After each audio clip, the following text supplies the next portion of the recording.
O fantasma da Quaresma. Era uma noite escura e fria, no meio da Quaresma, quando o povo da vila de pescadores ouviu um grito horripilante vindo do rio.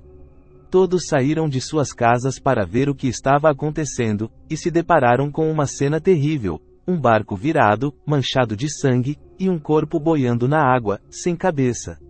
O povo reconheceu o corpo como sendo de João, um dos pescadores mais velhos e respeitados da vila.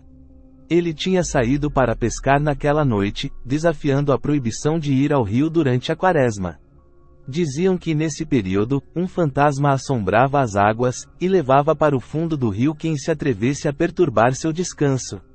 O fantasma era uma mulher que havia morrido afogada há muitos anos, depois de ser traída pelo marido com outra. Ela jurou vingança contra todos os homens infiéis, e voltava uma vez a cada 3 anos, na Quaresma, para cumprir sua promessa. Ela seduzia os pescadores com sua beleza e sua voz doce, e depois os arrastava para a morte. Ninguém sabia ao certo como ela escolhia suas vítimas, mas havia uma suspeita: ela só atacava os homens que tinham alguma culpa no coração. João, por exemplo, tinha uma esposa fiel e amorosa, mas vivia de olho nas moças mais jovens da vila. Talvez ele tenha caído na tentação do fantasma, e pago o preço por isso. O povo ficou apavorado com o que viu, e rezou pela alma de João. Eles decidiram não ir mais ao rio até o fim da Quaresma, e esperar que o fantasma fosse embora. Mas eles não sabiam que ela ainda tinha mais um alvo em mente: Pedro, o filho de João. Pedro era um rapaz bonito e simpático, mas também era muito orgulhoso e vaidoso.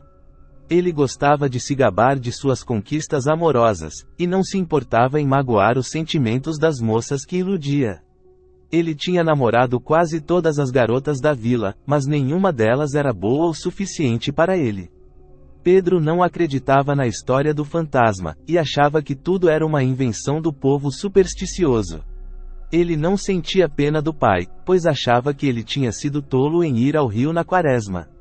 Ele só pensava em si mesmo, e em como aproveitar a vida.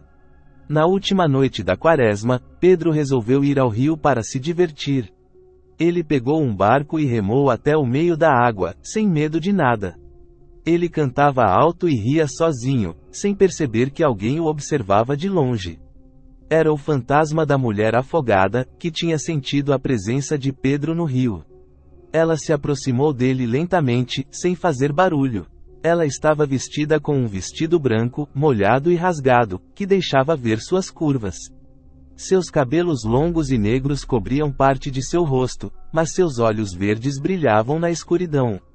Quando Pedro a viu, ele ficou encantado com sua beleza. Ele não reconheceu o perigo que ela representava, e achou que era uma oportunidade de mais uma aventura. Ele sorriu para ela e disse: "Olá, linda! O que faz sozinha aqui no rio?" Ela não respondeu com palavras, mas com um sorriso sedutor. Ela estendeu a mão para ele e disse: "Venha comigo." Pedro não hesitou em aceitar o convite. Ele pulou do barco e nadou até ela. Ele a abraçou pela cintura e a beijou na boca. Ela retribuiu o beijo com ardor, mas também com malícia. Ela sussurrou no ouvido dele: "Você é meu." Ela o apertou contra seu corpo, e o levou para o fundo do rio. Pedro não teve tempo de reagir, nem de gritar. Ele sentiu uma dor aguda no pescoço, e depois tudo ficou escuro. No dia seguinte, o povo da vila encontrou outro barco virado, e outro corpo boiando na água, sem cabeça. Era Pedro, o filho de João. O fantasma tinha feito mais uma vítima, e completado sua vingança. O povo ficou chocado e triste com a tragédia. Eles choraram pelos mortos, e pediram perdão pelos seus pecados. Eles prometeram nunca mais desrespeitar a Quaresma, e nunca mais ir ao rio nesse período.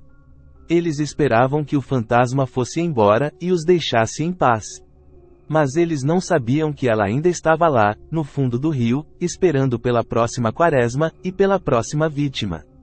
Ela não ia parar de matar, até que todos os homens infiéis pagassem por seus erros. Fim.